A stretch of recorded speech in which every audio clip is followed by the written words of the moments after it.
अस्सलाम वालेकुम। जीत की सोच में खुश आमदीद। आईसीसी टी20 वर्ल्ड कप 2026 का आज दूसरा सेमीफाइनल हुआ और दूसरे सेमीफाइनल में इंडिया ने इंग्लैंड को 7 रन से शिकस्त देकर फाइनल के लिए अपना टिकट कटवा लिया और फाइनल अब इतवार को खेला जाएगा। इंडिया वर्सेस न्यूजीलैंड 2026 टी20 वर्ल्ड कप का फाइनल, यानी कि दिफाई चैंपियन भारत एक मरतबा फिर से टी20 वर्ल्ड कप का फाइनल खेलेगी और 4 मरतबा वो अब फाइनल में पहुंच चुकी है। माजी में भी वो फाइनल खेल चुकी है और इस मरतबा भी वो फाइनल में पहुंच गई है। लेकिन इंटरेस्टिंग चीज ये है कि आज का सेमीफाइनल बहुत हाई स्कोरिंग हुआ।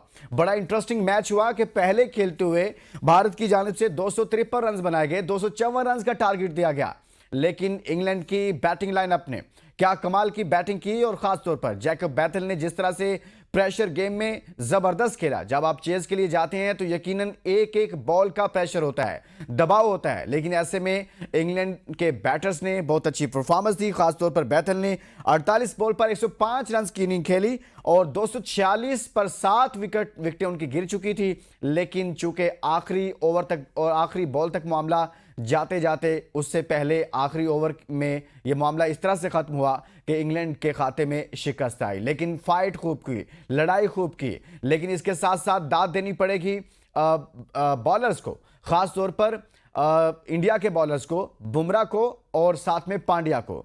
जिस तरह से उन्होंने मिडल में आकर ओवर्स करवाए, जब उनको 15वें ओवर्स के बाद लाया गया तो वहां पर जिस तरह से एक रन रेट का फ्लो था, रिक्वायर्ड रन रेट इंग्लैंड की फेवर में जा रहा था, वहीं पर उन दो बॉलर्स ने कमाल की बॉलिंग की और रिक्वायर्ड रन रेट को बुरी तरह से मुतासिर किया और इंडिया की फेवर में मैच डाल दिया। तो यहां पर यह देखने वाली बात थी और साथ में कुछ फील्डिंग अच्छी हुई इंडिया की तरफ से। अक्षर पटेल ने 2 ऐसे कैच पकड़े जिन्होंने मैच का पांसा पलट कर रख दिया, जबकि इसी मैच के दौरान हैरी ब्रूक ने इंडिया की तरफ से सबसे ज्यादा रन्स करने वाले संजू सैमसन का इब्तिदा में कैच ड्रॉप कर दिया और उस कैच की भारी कीमत चुकाना पड़ी कि वो फिर 89 रन्स कर गए और इसका खुमियाजा इंग्लैंड टीम को इस सूरत में भुगतना पड़ा कि 254 रन्स का टारगेट उनके सामने था।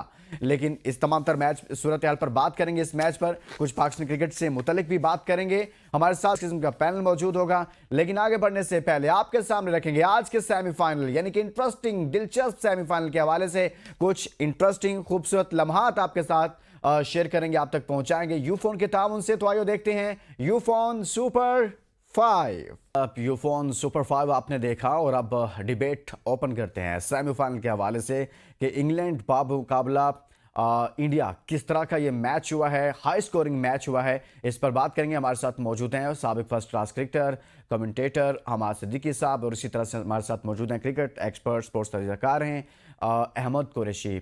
सबसे पहले तो आगाज़ करेंगे हमाद सिद्दीकी साहब से। हमारे साहब, सेमीफाइनल इंग्लैंड बामुकाबला न्यूजीलैंड 254 रन का टारगेट था, लेकिन इंग्लैंड खूब खेला, आखिरी ओवर तक की मैच लेकर गए। क्या कमेंट करेंगे कि इंग्लैंड ने ये मैच कहां पर खोया आपके ख्याल में? थैंक यू लुकमान, बहुत बहुत शुक्रिया। मेरे ख्याल में पूछेंगे तो इंग्लैंड ने 2 जगह पे मैच खोया। जोफ्रा आर्चर ने जो आखिरी ओवर करवाया उसमें उन्होंने 3 छक्के खाए और जो हैरी ब्रुक्स ने कैच छोड़ा वो बहुत की था। ये वो कैच अगर हैरी ब्रुक्स पकड़ लेते, 74 रन उसके बाद बनाए संजू सैमसन ने, 15 के स्कोर पे उनका कैच छोड़ा। इंडिया के अभिषेक शर्मा अब आउट कर चुके थे, संजू सैमसन आउट करते, बाकी बैटिंग अभी तक इतनी मैचेस नहीं खेल पाई थी।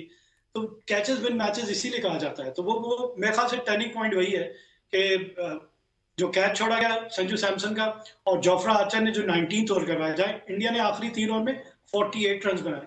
तो वो 19th ओवर जो था ना जोफ्रा आर्चर का, वहां 3 छक्के जो उन्होंने खा लिए, वो मैं कहूंगा कि बहुत ज्यादा। जोफ्रा आर्चर की जितनी पेस आप देख लें, जसप्रीत बुमराह ने पेस के साथ जब बॉल किया तो यॉर्कर जब किया तो उन्होंने वहीं सही जगह पे यॉर्कर एग्जीक्यूट करके दिया। तो जब आपके पास जोफ्रा आर्चर के बाद भी 148 kph पे बॉल कर रहे हैं तो यॉर्कर नहीं कर रहे, लेंथ बॉल आप कर रहे हैं। वेंकटेश स्टेडियम आपको पता है 2 बैटिंग पिच है, यहाँ 254 चेज डाउन होने जा रहा था। तो ऐसी पिच पे तो आपको पिच को रीड करके अपनी लेंथ को अल्टर करना है, आपको कौन से आइडियल बॉल करनी है, ये गेम अवेयरनेस होनी चाहिए थी। इंग्लैंड के ज्यादातर प्लेयर जो है इंडियन प्रीमियर लीग में खेलते हैं, एलियन कंडीशन नहीं थी, वो यहाँ पे आके खेल के इन कंडीशन से यूज टू है, तो कोई एक्सक्यूज नहीं था। मैं कहूंगा कि इंडिया लकी रहा, बहुत अच्छा मैच हुआ। जेकब बैथल ने जबरदस्त इनिंग खेली, फ्रॉम द वर्ल्ड को लोन वॉरियर आप कह सकते हैं कि वो अकेले सिंगल हैंडली मैच को लेकर आए एंड तक। अनफॉर्चुनेटली रन आउट हुआ, बहुत मुश्किल हो गया था, आखिरी ओवर में 30 रन नामुमकिन सी बात है। लेकिन उससे पहले 3 ओवर में 45 रन भी जेकब बैथल बना के लेकर आए।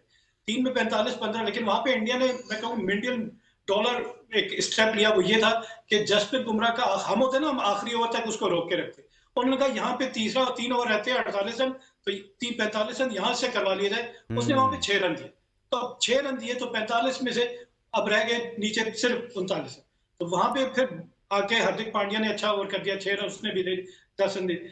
यहाँ पे जो ओवर, जो कैप्टन की गेम असेसमेंट होती है ना, कि किस बॉलर को कहाँ यूज करना है। बुमराह जैसे बॉलर से उसने 18 ओवर करवा के ना मैच वहां पे सील कर दिया था, क्योंकि बिल्कुल आप सही 45 कह के रहे हैं कि बाद मैंने फिर जैसे 3 अपने से इंट्रो में भी कहा कि मेरे लिए बड़ा इंप्रेसिंग था कि वो जिस तरह से बुमराह से को लेकर आया, फिर उससे ओवर करवाया। हालांकि ये जहन में था कि आखिरी ओवर उन्हें किसी ऐसे बॉलर की तरफ जाना पड़ेगा जिसको बहुत ज़्यादा रन्स पड़ सकते हैं, और फिर पड़े भी। जोफ्रा आर्चर ने आकर रन्स कर दिए, लेकिन चूंकि मैच हाथ से निकल चुका हुआ था, 7 रन का फ़र्क था, बॉल ख़त्म हो जाने थे। अच्छा अहमद, जिस तरह से हमाद भाई बात कर रहे हैं कि जोफ्रा आर्चर ने आखिरी ओवर में कुछ रन ज़्यादा दे दिए, वहां से मैच इंग्लैंड के हाथ से इब्तदाई तौर पर निकला। अगर रन्स कुछ कम होते तो शायद सूरत हाल बेहतर होती है। आपके ख्याल में इंग्लैंड ने क्या गलतियां की हैं? मैच अच्छा हुआ है, हाई स्कोरिंग मैच था, फाइट हुई है, लड़ते हुए नजर आए हैं, बट फिर भी समटाइम ऐसा लग रहा था कि इंग्लैंड के हाथ में है मैच। मैच कैसे इनके हाथ से निकला और कहां पर निकला आपके ख्याल में? देखें, ओवरऑल अगर आप दोनों टीम्स की बैटिंग और बॉलिंग को देखें तो, और अब जब आप ये देखते हैं कि सिर्फ 7 रन से इंडिया जीता है, तो फिर आप फील्डिंग की तरफ अपनी नजर करते हैं। जब फील्डिंग की तरफ आप देखते हैं तो फिर आपको नजर आता है कि इंग्लैंड ने कैचेस छोड़े, बाउंड्रीज दी, जहां एक बनता था वहां दो दो दिए।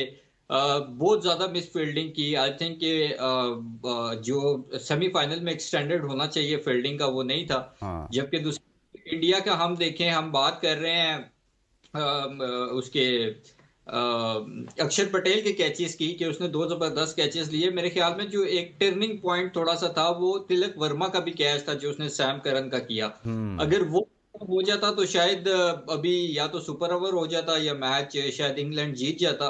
सो आई थिंक ओवरऑल आप देखें कि फील्डिंग उन्होंने बड़ी जबरदस्त की है, बड़ी कैलकुलेटेड की है। और सूर्या को ये मैं क्रेडिट जरूर दूंगा कि उसने फील्डिंग बॉलिंग करते हुए अपने तमाम बॉलर्स को बड़ा जबरदस्त तरीके से यूटिलाइज किया है। हम्म। ये नहीं कि बस बगैर सोचे समझे या उधर से कोई पानी लेके आ रहा है और इंस्ट्रक्शंस दे रहा है कि इस बॉलर को ओवर दो, उस बॉलर को ओवर दो। वो बड़ा अपने हिसाब में कैलकुलेटेड चल रहा था। अगर रन हुए भी तो कहीं पे भी आपको ये नहीं लगा कि पैनिक सिचुएशन में वो बुमराह को जरा जल्दी ले आया हो, या हम्म। उसने दुबे से ओवर करा लिया हो। एक्स्ट्रा बॉलर की तरफ नहीं गया। जो उसके माइंड में बॉलर्स थे उन्हीं बॉलर से उसने ओवर्स कराए। और जिस तरीके से मैं खुद भी ये चीज देख रहा था कि बुमराह को वो अर्ली ऑन लेके इसीलिए आया था कि वहीं पे मैं कमर तोड़ दूं, ताकि आखिरी 2 ओवरों में अगर 40 के राउंड अबाउट भी रहे तो फिर वो नहीं बनते।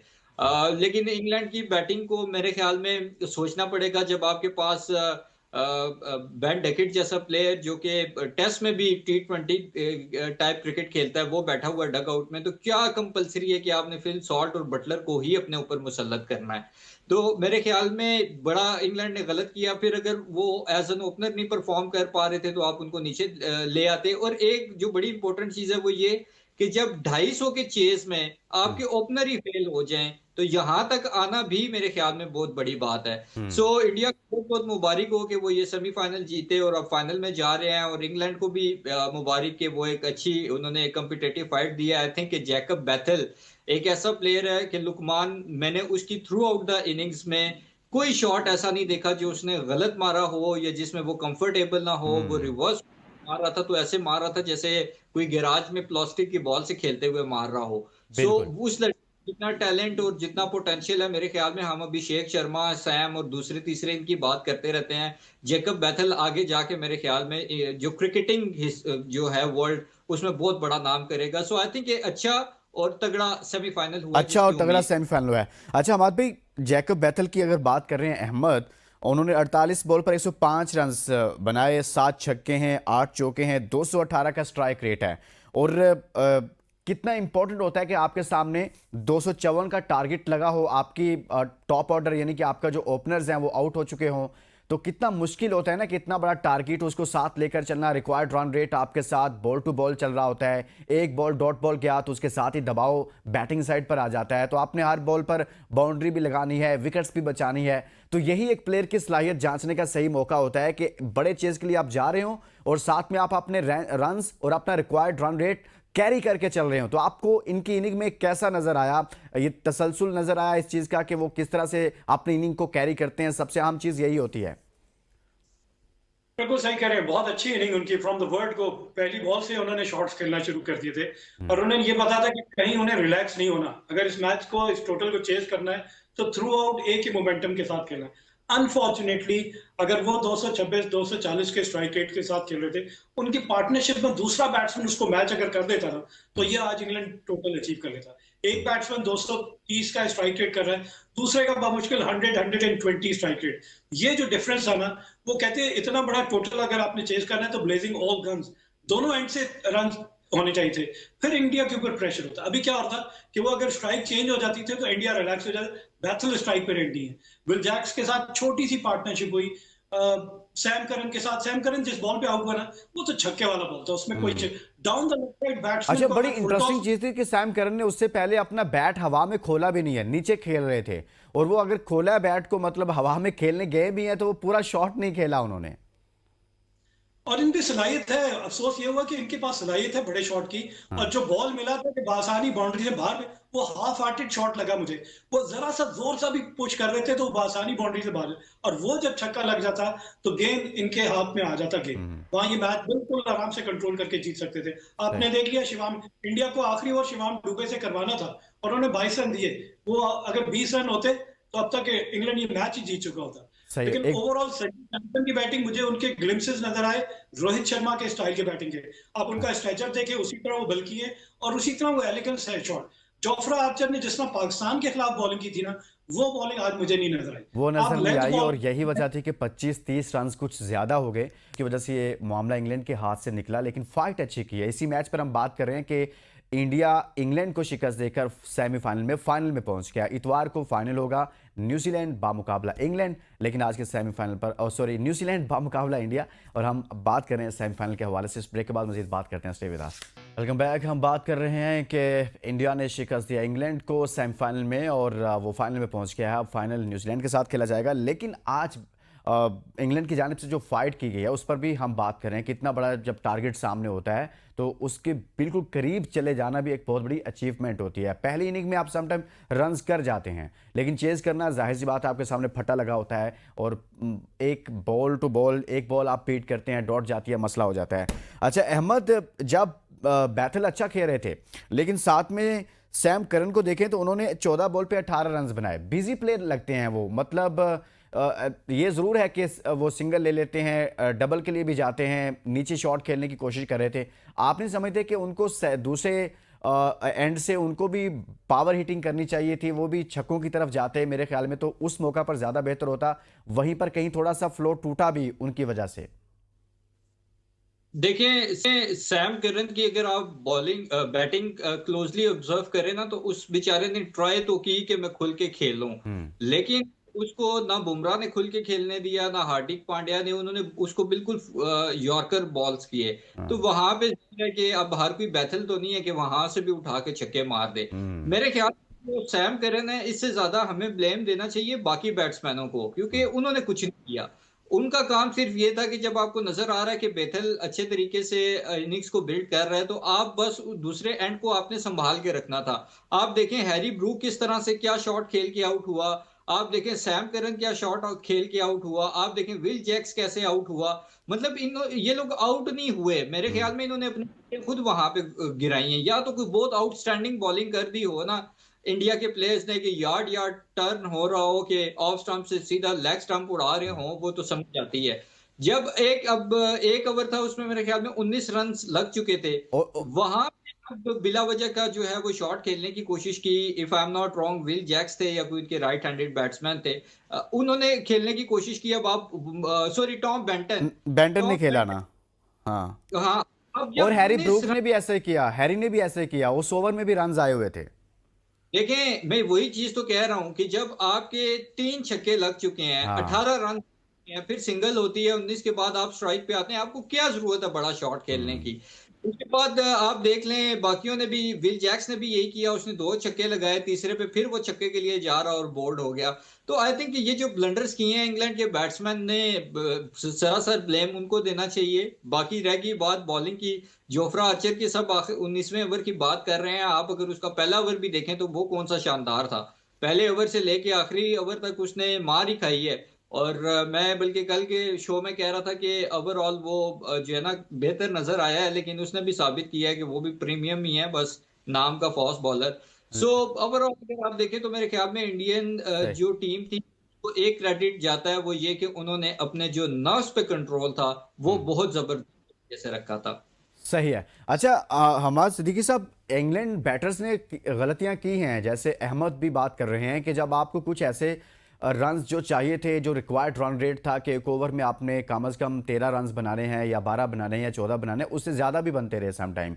उसके बावजूद भी बड़े शॉट्स की जानिब जाते रहे प्लेयर्स कि हम कोई 24 का ओवर लगाएं या 22 का ओवर लगाएं। आप नहीं समझते कि यहाँ पर थोड़ी मिस कैलकुलेशन करते रहे उनके प्लेयर्स और गलतियाँ की? जैसे वरुण चक्रवर्ती को एक अच्छा ओवर लगा, ऐसे लग रहा था जैसे ये तो ओवर कमाल का हो गया है, लेकिन उसके बावजूद उसको फिर नेक्स्ट बॉल पे आप छक्के के लिए जा रहे हैं। तो ये कितनी बड़ी गलती होती है प्लेयर की जानिब से कि जब आपको रन्स भी मिल जाएं उसके बावजूद आप कहें कि नहीं, मैंने मजीद फेंटा लगाना है। बिल्कुल सही कह रही है। 2 जगह पे इंग्लैंड ने विकेट थ्रो की। एक उनके साबिक कैप्टन जस बटलर की बात की जाए, हाँ। पावर प्ले आखिरी ओवर है और उसकी 5वीं बॉल पे उन्होंने, जब 2 छक्के लग चुके थे, 64 रन बन चुके थे छठे ओवर में, नेक टू नेक, क्योंकि इंडिया ने पहले 6 ओवर में 67 बनाए थे और इन्होंने अभी 2 गेंदें रहती थी 64 बना ली थी। हाँ, उनकी 3 विकेटें गिर गई थी, 2 ज्यादा गिर गई थी, तो आपको विकेट बचानी चाहिए थी। वहां पर वाइड फ्लॉग करते हैं और थ्रू आउट द टूर्नामेंट उनकी कोई ऐसी परफॉर्मेंस नहीं, 25 रन बना के आउट है।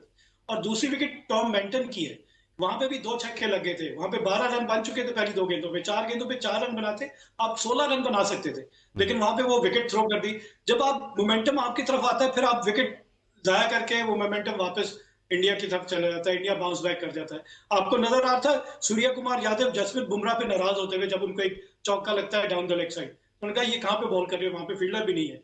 तो वहां पे टेंस सिचुएशन हो गई थी, उन्हें नजर आ रहा था कि एनीबडीज गेम, जिस तरह मैच इस वक्त चल रहा है। लेकिन वही 10 और हाफे मार्क आप देख लें, इंडिया ने बनाए 119 रन 2 विकेटों के नुकसान पे, और इन्होंने भी बनाए 119 रन, लेकिन इनकी 4 विकेटें गिर गई, 2 विकेटें ज्यादा गिर गई। उसके बावजूद थ्रू आउट द गेम ये मैच में नेक टू नेक रहा इंडिया के साथ। वही आखिरी 3 ओवर में जहां इंडिया ने 48 रन किए, इनको 45 चाहिए थे, वही आपको एंड में डिफरेंट नजर आया कि वो नर्व्स पे कंट्रोल। और जोफ्रा आर्चर मुझे बिल्कुल भी इंप्रेस नहीं किया पाकिस्तान के अगेंस्ट। शायद वो पिच डिफरेंट थी जहां इनको नजर आ रहा था सलमान अली आगा को जिस तरह इन्होंने ट्रबल किया बॉडी पे बॉल करके, इंडिया के बैट्समैन को तो ये लेंथ बॉल कर रहे थे। और लेंथ बॉल अगर बैटिंग विकेट है तो आप जितनी मर्जी पेस से कर रहे हो, बैट्समैन हैंड आई कोऑर्डिनेशन अच्छी होती है, बआसानी उसको बड़े बड़े, वो प्रैक्टिस ही नेट में वही कर रहा होता है कि आपने नेट बॉल, लेंथ बॉल को कितना बड़ा मिड विकेट लेग साइड पे खेलना है। ज्यादातर सही। शॉट ही सारे, चलो मैं कहता हूँ मैं वहां पे शॉट खा रहा हूँ, लेकिन मैं वहां पे फील्डर तो प्लेस करूँ ना, ना वहां फील्डर मौजूद, one bounce into the boundary, अगर वहां फील्डर होता तो वो कैचेस भी हो सकते थे। तो मुझे इंग्लैंड की प्लानिंग जो है वो इतनी अच्छी नहीं नजर आई। लैक और ऑफ जोफ्रा प्लानिंग आर्चर, भी रही है, फिर कैचेस ड्रॉप किए, फिर बहुत अहम मौकों पर जब बहुत फेवर में मैच जा रहा था वहां पर गलतियां की, मतलब बहुत ज़्यादा, और ये उनको उसका खुमियाजा भी भुगतना पड़ा। बाहर क्या उन्होंने फाइट अच्छी की, लेकिन अब इंडियन बैटर्स की भी बात करेंगे कि एक चीज और, अ, जी जी, एक चीज और, पिछला मैच इनको रेहान अहमद ने जिताया था। अच्छा, हाँ वो मैच उसको आपने नहीं खिलाया, आपने लियाम डॉसन को खिला दिया। तो दोनों का कंपैरिजन किया जाए तो लियाम डॉसन से कहीं बेहतर बैटिंग कर लेते हैं रेहान अहमद, और वो आज के मैच में वाइटल साबित होते हैं। वो मैच आपको आज जिता सकते थे। ये भी एक ब्लंडर हुआ है इंग्लैंड की जानिब से। बिल्कुल। उन्होंने, आपने एक बड़े अहम नुक्ते की तरफ निशानदेही की है कि रेहान ने आकर पावर हिटिंग की, छक्के मारे, वो मैच भी हाथ से निकला हुआ था जिसको उन्होंने जितवाया था। अच्छा अहमद, आप समझते हैं कि, चले हम इसी नुक्ते को ले लेते हैं कि रेहान को आज ना खिलाना भी कोई फैक्टर हो सकता है? देखिए, हो सकता है, लेकिन जिस तरह से इंडिया ने थ्रू आउट बैटिंग की है, मुझे नहीं लगता कि कुछ बहुत ज्यादा उससे फर्क पड़ सकता था। अब अगर डॉसन की बात करें तो जाहिर है उनको एक्सपीरियंस की बेस पे, एक्सपोजर की बेस पे खिलाया गया है, और अगर शायद कोई भी कैप्टन होता तो वो डॉसन को ही प्रेफरेंस देता रेहान अहमद पे। प्रॉब्लम आती है, देखें, आपकी मिस कैलकुलेशन की प्रॉब्लम आती है, मिस फील्डिंग की प्रॉब्लम तब आती है कि जब आप मैच को बड़ा कैजुअल ले जाएं। अब जो हैरी ब्रूक वाला कैच भी था, संजू सैमसन का अगर आप देखें वो बड़ा डॉली किस्म का कैच था। हाँ। और हैरी ब्रूक ऐसा लगता है कि उसको बड़ा कैजुअल ले गए कि मैं तो ये आराम से कर लूंगा, और वो कैजुअल के चक्कर में उनसे वो कैच ड्रॉप हो गया। बहरहाल इंडियन बैटर्स ने जिस तरह की बैटिंग की है, आई थिंक वो आउटस्टैंडिंग है। संजू सैमसन का कैच ड्रॉप हुआ, उसके बाद उसने जो है वो 89 ताबड़तोड़ रन्स किए। हम्म। बिल्कुल। अब देखें यहाँ पे प्रॉब्लम क्या है, अब संजू सैमसन से बेहतर खेला है जैकब बैथल, हाँ। रन्स भी ज्यादा नहीं है, लेकिन क्यों इंग्लैंड उसके बावजूद इंग्लैंड की टीम हार गई? क्योंकि मैंने जो जब पहले भी बात की थी कि इंडिया के जो बैट्समैन है उनकी गेम अवेयरनेस इतनी जबरदस्त होती है कि वो बड़ी शॉट्स की तरफ ज्यादा नहीं जाते, वो पैचेस में छोटी छोटी परफॉर्मेंसेस देते हैं। हम्म। अगर आप सेमीफाइनल में भी देखें तो अपना इससे पहले जो वाला जो मैच था वेस्ट इंडीज के अगेंस्ट, तो संजू सैमसन ने तो बड़ी इनिंग्स खेली, लेकिन बाकियों ने आके जो है ना वो छोटे छोटे पैचेस में परफॉर्मेंसेस दी, किसी ने 20 किए, किसी ने 25 किए, वो किए इस तरीके से कि वो इम्पैक्टफुल साबित हुए। आज के मैच में भी अगर आप देखें तो आपको एक बड़ी इनिंग संजू सैमसन की ही नजर आएगी। हालांकि अभिषेक शर्मा आउट हो गए थे, उन्होंने भी अपनी विकेट थ्रो कर दी, लेकिन उसके बाद जिस तरह से उन्होंने ओवरकम किया, किसी ने 20 रन लगाए, किसी ने 24, किसी ने कितने, वो जो पैचेस में परफॉर्मेंस आती है ना जी। वो बहुत मैटर करती है। एट द एंड T20 में एक इंडिविजुअल परफॉर्मेंस इनफ होती है, जैसे संजू सैमसन की आज थी या पिछले मैच में थी, लेकिन उसका साथ भी तो कोई दे ना। अब हम्म। आप एक एक बैटर मारी जा रहा है और दूसरे एंड से जो बैट्समैन है वो अपनी विकेट्स खुद ब खुद गवाई जा रहे हैं। अच्छा, ये अच्छा, बड़ा इंटरेस्टिंग है कि संजू सैमसन ने लास्ट मैच भी इनको जितवाया और ये मैच भी उसने इनको जितवाया, और उससे पहले उसको उस नंबर पर खिलाया ही नहीं जा रहा था, ओपन नहीं करवाया जा रहा था, तो उनको बतौर ओपनर लेकर आए। लेकिन हमाद भाई, मेरा आपसे सवाल यह है कि अभिषेक शर्मा के लिए टूर्नामेंट अच्छा नहीं रहा, बल्कि अच्छा नहीं रहा नहीं बल्कि बहुत ही बुरा रहा, यूं कहना चाहिए। आपके ख्याल में संजू सैमसन जिनको ये रोल दिया गया कि वो ओपनर आए, पहले वो आपको मालूम है कि ऊपर उनको नहीं खिलाया जा रहा था, और अभिषेक शर्मा का ना परफॉर्म करना, इसको आप क्या देखते हैं कि क्या वजूहत हो सकती हैं कि अभिषेक शर्मा इस टूर्नामेंट में बिल्कुल कलरलेस नजर आए हैं? देखिए, एक तो मोहम्मद आमिर ने कह दिया था जब आप स्लॉगर बन जाएंगे ना, हर बॉल पे बड़ा शॉट खेलेंगे, तो आपके आउट होने के चांसेस भी उतने ज्यादा है। हम्म। लेकिन आपको इंडियन टीम को क्रेडिट इसलिए देना पड़ेगा कि अभी इनके ऐसे 5 प्लेयर ऐसे हैं जो बाहर बैठे हुए हैं। उनके टेस्ट और वनडे के कैप्टन शुभमन गिल इस टीम में नहीं है, यशवी जायसवाल नहीं है, ईशान हम्म। किशन नहीं है, फिर ऋषभ पंत नहीं है। मतलब इतने ज्यादा बैट्समैन अभी भी, और सूर्यवंशी जो यंगस्टर है वो भी नहीं है इनकी टीम में। उनके पास ऑप्शन बड़े हैं, उनके पास वो प्लेयर इस वक्त खेल रहा है जो इस वक्त डिलीवर कर रहा है। अभी अगर ये जैसा आपने कहा अभिषेक ने परफॉर्म नहीं किया, हो सकता है इनको अगले मैच में ड्रॉप कर दे, वो ना खेले उनके पास, हम्म। क्योंकि उनके पास ऑप्शन है, उनका एक सिस्टम है कि जो प्लेयर्स को प्रोड्यूस कर रहा है, हर प्लेयर के बैकअप मौजूद है। हमारे यहाँ तो आप 8-8 मैचेस खिला देते हैं, कहते हैं एक भी सेंचुरी नहीं है, 10 की एवरेज है, फिर भी लकी है, खेल रहे होते हैं। तो आपको कुछ ना कुछ अच्छी टीमों से सीख के अपने ऊपर अप्लाई करना पड़ेगा कि इस तरह सेटअप बनाया जाता है, इस तरह टीम को बिल्ड किया जाता है। बिल्ड करने का मकसद मैं इसलिए बात कर रहा हूं कि नेक्स्ट वर्ल्ड कप की प्लानिंग अगर आज आपने नहीं की, आपने वो प्लेयर्स आइडेंटिफाई नहीं किए जो ऑस्ट्रेलिया और न्यूजीलैंड की पिचेस पे जाके खेलेंगे 2028 का वर्ल्ड कप या 2028 के ओलंपिक्स में T20 होने जा रहा है, हम पता नहीं क्वालिफाई कर। तो अभी मैं सीखना चाहिए, लेकिन मैं समझता हूं कि पाकिस्तान के बॉलर्स को कम से कम आज बुमराह के और साथ में पांड्या का वो ओवर और वो स्पेल जरूर देखने चाहिए, जो 15वें ओवर के बाद जब उनको लाया गया तो उन्होंने जिस तरह से ओवर्स करवाए, जिस तरह से बॉल करवाए हारिस रऊफ को और हमारे premium fast bowler Shaheen Shah Afridi को, वो वहां पर उस लम्हे को जरूर देखना चाहिए। एक ब्रेक लेते हैं, ब्रेक के बाद जब वापस आएंगे तो फिर थोड़ी सी हम बात करेंगे कि जब फाइनल में पहुंच गए हैं इंडिया और न्यूजीलैंड, तो ये टाकरा कैसा होने जा रहा है, दोनों का थोड़ा सा हम कंपैरिजन करेंगे, इस पर बात करेंगे, और कुछ पाकिस्तान क्रिकेट पर कुछ तब्दीलियां हो रही हैं उस पर बात करेंगे। Stay with us. Welcome back. ICC T20 world cup 2026 का फाइनल अब होगा इतवार को, न्यूजीलैंड बामुकाबला इंडिया। तो देखना है कि दोनों टीमों का आपको जायजा लेते हैं कि ये दोनों ही टीमें टूर्नामेंट कैसा खेली हैं, और आगे चलकर भी इस हवाले से बात करते रहेंगे। लेकिन ताहम चूंकि आज दोनों टीमें फाइनल हो गई हैं फाइनल के लिए, तो इस पर बात करते हैं। अहमद, आपके ख्याल में अब फाइनल मुकाबला होगा न्यूजीलैंड इंग्लैंड का, तो कैसा टूर्नामेंट खेला दोनों टीमों ने, और दोनों टीमों को देखते हुए आपको क्या लगता है कि फाइनल इसी तरह का होने लगा है जैसा आज सेमीफाइनल, आज वाला सेमीफाइनल हुआ है, या इससे पहले वाला सेमीफाइनल जिसमें फिनालन ने बिल्कुल वन साइडेड एक ट्रैफिक चलाई और उसने मार धाड़ की, लेकिन आज का मैच उससे डिफरेंट हुआ है, इस तरह का होगा या पहले वाला होगा? अच्छा, एक तो ब्रेक से पहले आप बात कर रहे थे कि हमारे बॉलर्स को बुमराह और हार्दिक का स्पेल देखना चाहिए ताकि उन्हें पता चले कि प्रेशर सिचुएशन अब में आप बॉलिंग कहेंगे कि कैसे। कैप्टन को भी देखना चाहिए। नहीं, हाँ बिल्कुल, कैप्टन को तो देखना चाहिए।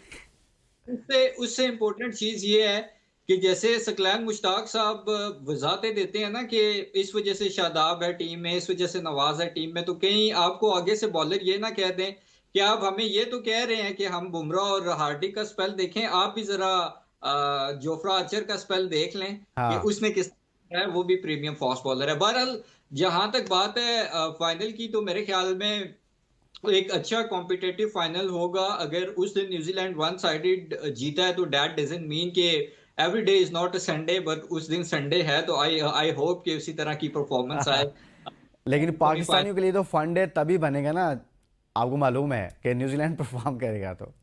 देखें, हम तो फंडे के चक्कर में सुपर 8 से लेके अभी तक हम अपना फंडे ही ढूंढ रहे हैं, लेकिन मेरे ख्याल में अब हमें भी थोड़ी सी शर्म कर लेनी चाहिए कि हम अपना फंडे अपनी टीम की परफॉर्मेंसेस में ढूंढे, बजाय कि फलां फलां फलां से हार जाए में नहीं नहीं ढूंढे। भाई, हम मेरिट पे बात कर रहे हैं, बिल्कुल सही है। मैं अपने अल्फाज वापस ले रहा हूँ अहमद। नहीं, मेरा खुद भी खैर यही था, ये सिर्फ आपके लिए नहीं है, मेरी अपनी जात के लिए भी ये कमेंट्स हैं। बहरहाल कहने का मकसद ये है कि देखें अभी लुकमान, हम्म। मेरे ख्याल में जो न्यूजीलैंड के प्लेयर्स की खासतौर पे फिल एलन की फॉर्म आई है हम्म। वो एक डेंजरस हो सकती है इंडिया के लिए, लेकिन उससे ज्यादा जो चीज मेरे लिए इंपॉर्टेंट है वो ये कि संजू सैमसन की बैक टू बैक इस तरह की इनिंग्स, हम्म। जब एक वो अपनी प्राइम फॉर्म पे होता है और बैक टू बैक वो इस तरह की इनिंग्स खेले, अगर तो फिल एलन की तरह अगर एक इनिंग होती तो मैं कहता चलो यार अगले मैच में चलता है नहीं चलता कोई पता नहीं है, हम्म। लेकिन वो एक ऐसा प्लेयर है कि अगर वो खड़ा हो जाता है वो 70-80 रन भी करता है, और उसके साथ बाकी जो प्लेयर्स हैं वो पैचेस में परफॉर्मेंस देते हैं, तो अगर उस दिन मेरे ख्याल में इंडिया सही। 220 रन भी लगाता है तो उसके चले। बॉलर्स के अंदर वो पोटेंशियल है कि वो उस टोटल को डिफेंड कर सकें। और एक और चीज मुझे जो फील होती है हाँ। कि फाइनल में कुछ भी हो जाए, हो सकता है अर्शदीप को उनको बिठाना पड़े, अर्शदीप को बिठा के हो सकता है वो कुलदीप को खिलाएं, क्योंकि इंग्लैंड के भी बैटर्स ले, थोड़ा सा स्ट्रगल करते हैं लेफ्ट लेकिन आर्म लेकिन वो स्पिन। बात आपकी ठीक है, लेकिन आज उनके स्पिनर्स उस तरह से नहीं चले। स्पिनर्स आज थोड़ा सा वीक पॉइंट बने हुए थे इंडिया के लिए, जबकि पांड्या हो या फिर अर्शदीप हो या फिर बुमराह हो, तो वो काफ़ी अच्छी बॉलिंग कर रहे थे। जाहिर सी बात है किसी एक को तीनों में से फेंटा पड़ना था, वो थोड़ा सा अर्शदीप को हाथ काफ़ी भारी लगा इंग्लैंड का। एक सेकेंड, एक हाँ। चीज मैं ऐड कर दूं कि फाइनल है अहमदाबाद में, हाँ। बाउंड्री होगी नहीं। और दूसरा, अगर वहां आप आज की पिच और अहमदाबाद की पिच का कंपैरिजन करें तो वहां थोड़ा सा ज्यादा टर्न मिलता है, तो सही। इस वजह से मुझे लगता है कि कुलदीप को वो लाजमी खिलाएंगे, और अगर कुलदीप को खिलाते हैं तो न्यूजीलैंड के बैट्समैन को थोड़ी सी मुश्किल हो सकती है। लेकिन वो ये हो सकता है कि मेरे ख्याल में अगर वो उन्होंने कुलदीप को लाजमी खिलाया तो फिर वरुण वरुण को शायद बिठा दें, लेकिन बाकी मुझे नहीं लगता कुछ चेंजेस होगी। लेट्स सी क्या होता है। अच्छा अहमद भाई, सबसे पहले तो मैं इस पर ही आपका कमेंट लेना चाहता हूं कि वो जो ओवर है, ओवर्स करवाए गए, सॉरी, बुमराह से और पांड्या ने जो 2 ओवर किए, एक एक ओवर जो किया, जिसने बिल्कुल आपने पहले भी उस पर कमेंट किया है, क्या हमारे फास्ट बॉलर्स को उनसे सीखना नहीं चाहिए, थोड़ा सा देखना नहीं चाहिए उनको निकाल करके कैसे उन्होंने बॉल किया, कैसे निकाले? और अगर हमारे शाहीन अफरीदी और हारिस रऊफ के पास बॉल होते दोनों ये ओवर्स, तो आपके ख्याल में क्या सूरत हाल होती? देखिए बहुत अरसे से ऐसी परफॉर्मेंस आ रही है। 2024 में भी हारिस रऊफ अगेंस्ट इंडिया इसी तरह बहुत ज्यादा रन कंसीड करते हैं। शाहीन शाह अफरीदी की तो हिस्ट्री नजर आ रही है। तो ऑप्शन दूसरे ढूंढने चाहिए। जमान खान डेथ ओवर हाँ। में बेहतरीन खेलने वाला बॉलर है, तो उसको क्यों नहीं मौका दिया जा रहा है? किस चीज का इंतजार कर रहा है जब वो अपनी पीक से खत्म हो जाए? अब्बास आफरीदी बहुत अच्छा टैलेंट है, मतलब टैलेंट आपके पास भी मौजूद है, आप उनको ट्राई तो करें ना। इनसे तो हम हार ही रहे हैं। न्यूजीलैंड के पास भी सही। ब्रूटल ओपनिंग बैट्समैन, फिर रचिन रविंद्रा, फिर ग्लेन फिलिप्स, फिर एक के बाद एक बैट्समैन, ग्लेन फिलिप्स, नीचे डैरिल मिचेल, काफी अच्छी छठे सातवें नंबर तक उनकी, मार्क चैपमैन, कोल मैकॉन की बहुत अच्छे हार्ड हिटिंग करते हैं उनके पास। लेकिन इंडिया का जो एज है ना ओवर न्यूजीलैंड, वो उनकी बॉलिंग है। मुझे न्यूजीलैंड की बॉलिंग वीक नजर आती है। सही। लॉकी फर्गसन, मैट हेनरी हो जाए, लेकिन इंडिया के, न्यूजीलैंड के जो स्पिनर्स हैं वो उतने नहीं है, थ्रेटन करते, आप कह रहे हैं कि रन रोकने। बॉलिंग में ज्यादा एज हासिल है इंडिया को अगेंस्ट न्यूजीलैंड इन सेमीफाइनल। चलें आप डिबेट को थोड़ा सा आगे बढ़ाते हैं। पाकिस्तान ने अब खेलना है। प्रोग्राम के आखिरी हिस्से में हम थोड़ी सी पाकिस्तान पर बात करेंगे कि हमने बांग्लादेश के खिलाफ 3 ODI मैचेस खेलने हैं और उसके लिए जो स्क्वाड सामने आया हुआ है उस पर काफ़ी डिबेट हो रही है, काफ़ी तनकीद भी हो रही है। काफ़ी लोग कह रहे हैं जी ये क्या कर दिया आपने। अब्बास अफरीदी जैसे हमारे भी अभी बात कर रहे थे, या फिर सुफियान मुकीम है, अब फिर और बहुत सारे लड़के हैं। शाहजेब की काफ़ी बात हो रही है कि आपने उसे बिल्कुल मंजरनामे से गायब कर दिया। अहमद, ये जो अभी स्क्वाड सामने आया है जिसमें बहुत सारे लड़कों पर तनकीद हो रही है, शामिल हुसैन हैं, तलत हुसैन साहब के बेटे हैं, अब उन पर काफ़ी तनकीद हो रही है, बाकी कुछ लड़कों पर तनकीद हो रही है कि आप ये क्या कर रहे हैं, जबकि आपके पास पहले और टैलेंट मौजूद था। शाहजेब एक लड़का आया था, एशिया कप में बड़ा अच्छा परफॉर्म किया, आपने उसे बिल्कुल गायब कर दिया स्क्रीन से, आप उसे कहीं पर कंसीडर ही नहीं कर रहे, और बाकी लड़कों की बात हो रही है। आपके ख्याल में सिलेक्शन ठीक हो रही है, क्या हो रहा है पाकिस्तान क्रिकेट में? सबसे पहले तो मुझे ये बताएं, चाहे शामिल हो, साद मसूद हो, बाकी सारे लड़के हों, क्या इन्होंने उतना परफॉर्म कर लिया है जितना सूर्यवंशी ने इंडिया के लिए अब तक परफॉर्म किया है? हाँ, ये सूर्यवंशी को अगर अगर सूर्यवंशी जैसे प्लेयर को वो टीम के अंदर नहीं लेके आ रहे कि अभी उसको रगड़ा लगने दो, मजीद मजीद उसको परफॉर्म करने दो, तो फिर हम इनको किस बेस पे और किन परफॉर्मेंसेस की बेस पे लेके आ रहे हैं? Number one. नंबर टू, अगर आपने बाबर आजम को टीम से निकालना है, सैम अयूब को निकालना है, आप निकालें, लेकिन आप उन प्लेयर्स के पास जाएं जो ऑलरेडी डेब्यू कर चुके हैं, जो खेलते रहे हैं पाकिस्तान के लिए, उनको मौका दें। आपने इंटरनेशनल क्रिकेट को मजाक बना लिया है, पाकिस्तान की कैप को मजाक बना लिया है कि आप अंधा बांटे रेवड़ियां, तो वो वाला हिसाब आप कर रहे हैं। अब मुझे आप एक बात बताएं, इमामुल हक क्यों नहीं हो सकता था टीम में? अब्दुल्ला शफीक, कामरान गुलाम, इरफान खान नियाजी, सुफियान मुकीम, अब्बास आफरीदी और बहुत से ऐसे प्लेयर हैं, मैं अगर आपको गिनाना शुरू जमान। करूं पे पूरा आपका प्रोग्राम खत्म हो जाए। जमान खान है और बहुत सारे ऐसे प्लेयर्स हैं। हम्म। अब महरान मुमताज, जिसके कोई मेरे ख्याल में 40 से ज्यादा लिस्ट है और फर्स्ट क्लास के मैचेस हैं, उसको छोड़ के आप साद मसूद को खिला रहे हैं जिसके सिर्फ 3 लिस्ट ए के मैचेस हैं। हम्म। किस बेस पे, किस वजह से, क्या उसकी परफॉर्मेंसेस हैं? तो देखें, बात यह है लुकमान, आपको भी पता है ये क्या टोपी ड्रामा लगा हुआ है, मुझे भी पता है। अब इन लोगों को अगर शर्म और गैरत नहीं आ रही, और सबसे बढ़ के अगर इन लोगों में अकल होती, तो ये T20 की परफॉर्मेंसेस की बेस पे वनडे में उखाड़ पिछाड़ करते। सही। तो हुसैन के बेटे की बात हो रही है, शुमाइल की।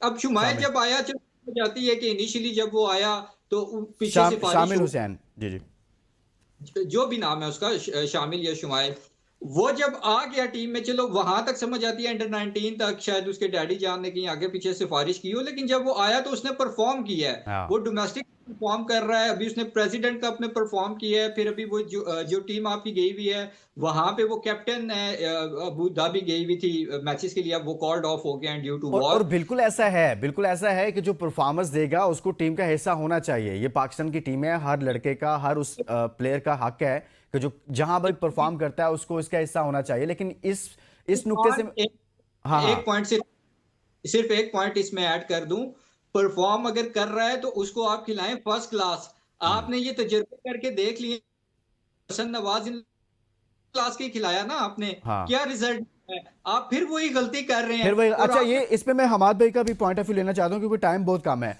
अच्छा हमाद भाई, जो अहमद बात कर रहे हैं ना, जो मैंने सामने रखा कि शामिल पर तनकीद हो रही है, बाकी सब पर हो रही है, हमें इससे कोई कंसर्न नहीं है कि वो किसके बेटे हैं, कौन अगर अच्छा परफॉर्म करता है वो किसी का भी हो सकता है। ये पाकिस्तान की टीम है, उसे खेलना चाहिए, उसका राइट है और कोई उसे रोक नहीं सकता है। लेकिन सबसे आम बात जो अहमद कर रहे हैं वो ये है कि आपने पाकिस्तान की कैप को रेवड़ियों की तरह बांट रहे हैं। जो पहले आपने पिछले साल, 1.5 साल, 2 साल में लड़के इन किए हैं, कम से कम आप उनको तो पूरा चांस दे दें, कम से कम आप उनको अच्छे तरीके से ट्राई कर लें। और ये लड़के जो परफॉर्म कहीं पर भी कर रहे हैं, इनको मजीद नीचे अपनी डोमेस्टिक में इनको खिलाएं, वहां पर तैयार करें, उसके बाद लेकर आएं। यही इंडिया कर रहा है। लेकिन हम क्या कहते हैं, हम फौरी देखते हैं और उसे पाकिस्तान की कैप दे देते हैं, और फिर नुकसान उस प्लेयर का भी होता है, पाकिस्तान टीम का भी होता है। हम फिर कहते हैं जी नया टैलेंट तो परफॉर्म नहीं करा, चूंकि हमने नए टैलेंट को वहां पर तैयार ही इस तरह से किया है कि वो 2-4 मैचेस देखे और हमने उसे इंटरनेशनल खिला दिया, वहां एक्सपोज हो जाता है, उसका एक्सपोजर नहीं होता और वहां पर तबाही फिर जाती है। What's your take sir? असल में हमारा सिस्टम बड़ा डिफरेंट है इंडिया से। वहां पे मेच्योर लोग उसको रन कर रहे हैं, हमारे तो हवा में तीर चलाए जा रहे हैं। अगर क्लिक कर गया तो ठीक है, नहीं तो कोई बात नहीं। अभी अंडर 19 की आपने बात करी, अली रजा को देना मौका। अंडर 19 खेल रहा है, 2 साल से पाकिस्तान सुपर लीग खेल रहा है। समीर मिन्हास को क्यों नहीं मौका दे रहे? अंडर 19 में बहुत अच्छा परफॉर्म करके आया। एक प्लेयर अंडर 19 मैं कहता हूँ नेशनल इंटरनेशनल लेवल खेलने के लिए तैयार होता है अगर वो अच्छी फॉर्म में है। समीर मिन्हास की क्या फॉर्म बुरी थी जिससे उसने कंसिस्टेंटली परफॉर्म किया। बाबर आजम जिसको T20 नहीं खेलना चाहिए था, वनडे खेलना चाहिए था, उसको आपको सिर्फ स्ट्राइक सही रेट के ऊपर इशू है। जो फॉर्मेट उसे सूट करता है वहां आप उसे खिला नहीं रहे। सही। मतलब थिंक टैंक कोई पूछे कि थिंक बाबर टैंक आजम तो क्या है ही टेस्ट नहीं ना सर। थिंक टैंक कहाँ होगा? कौन थिंक टैंक है? कोई ऑन ही नहीं करता कि ये टीम हमने सेलेक्ट की है, सिलेक्शन कमेटी सामने नहीं आती, पता नहीं क्या तमाशा लगा हुआ है। इसी को देखकर फिर बंदा कहता है कि यार ये पाकिस्तान की क्रिकेट ठीक नहीं हो सकती है। बहुत शुक्रिया हमारे सिद्दीकी साहब, बहुत बहुत शुक्रिया अहमद कुरैशी साहब हमारे साथ मौजूद रहे। ICC T20 वर्ल्ड कप 2026 का दूसरा सेमीफाइनल, इंडिया ने इंग्लैंड को शिकस्त देकर फाइनल के लिए टिकट कटवा लिया और इतवार को आप ICC T20 वर्ल्ड कप 2026 का फाइनल न्यूजीलैंड वर्सेस इंडिया खेला जाएगा। इजाजत दीजिए, अपना बहुत सारा ख्याल रखिएगा। अल्लाह हाफिज।